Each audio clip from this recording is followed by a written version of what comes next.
इस वक्त जमात इस्लामी पूरे शहर में कैंप लगा चुकी है। एक बड़ी मुहिम का आगाज़ किया है जो इस वक्त सिंध गवर्नमेंट की नाक़िस कारकर्दगी है उसके ख़िलाफ़। फंड्स नहीं दे रही टाउन्स में, यूसीज़ में कि बल्दियाती काम हो सके, तरक्याती काम हो सके, बल्कि उसने इल्ज़ामात शुरू कर दिए हैं मेयर कराची ने और इसके अलावा पीपल्स पार्टी ने।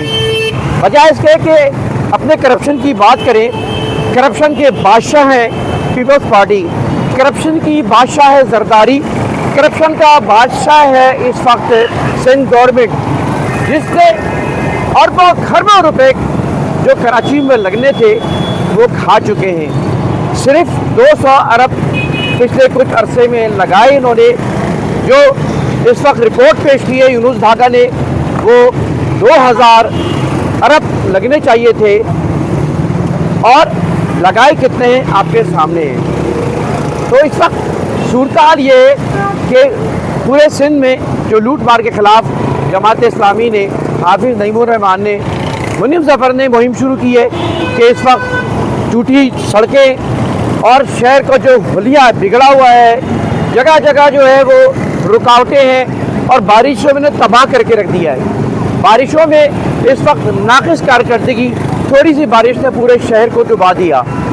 और साथ साथ इस वक्त मेयर साहब अपनी जो कि कब्ज़ा मेयर है बेसिकली, हाफिज़ नईमुर रहमान की सीट को छीन कर वो कब्ज़ा मेयर बने हैं और पूरी माफियाज के वो सरदार हैं जो शहर कराची को लूट रही है। तो इस वक्त आप सब आवाज़ बुलंद करें। कल एक बहुत बड़ा एक इज्तिमा हो रहा है और घेराव हो रहा है वज़ीर आला हाउस का। तो वज़ीर आला हाउस पे पूरी पब्लिक पहुँचे, आवाम पहुँचे, ताकि इस घेराव करने के बाद इनका एहतसाब किया जा सके। पूरे शहर को खड़े होना चाहिए पीपल्स पार्टी के ख़िलाफ़ और इस सिंध गवर्नमेंट के ख़िलाफ़ जिसने कराची को तबाह करके रख दिया है।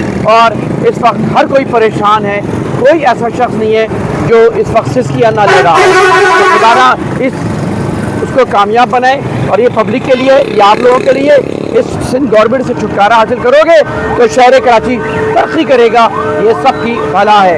तो आइए कल वज़ीर आला हाउस के घेराव के लिए जमात इस्लामी की इस मुहिम में आप शरीक हो। इंतखाब आलम सूरी को इजाज़त दें। अल्लाह हाफ़िज़।